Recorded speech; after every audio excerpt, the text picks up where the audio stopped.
Welcome to our channel. Today we how to activate Meta Blueprint Learning Badges on LinkedIn step by step clearly.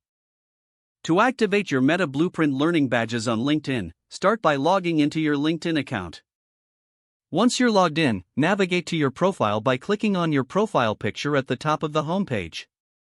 On your profile page, look for the Add Profile section button, which is usually found below your profile picture. Click on this button to open a drop-down menu. In the drop-down menu, select the Recommended option.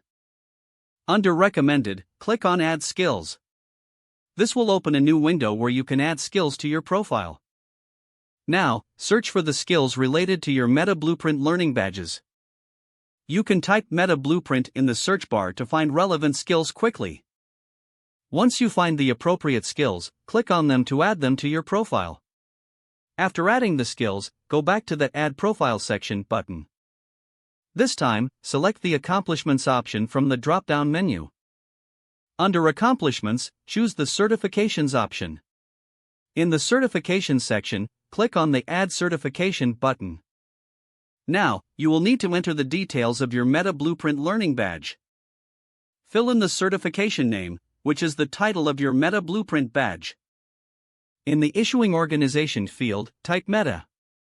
Next, input the date you received the certification. If your badge does not expire, make sure to leave the expiration date box unchecked. You can also add a URL to your badge if you have a link to verify it. Once you have filled out all the details, click on the Save button.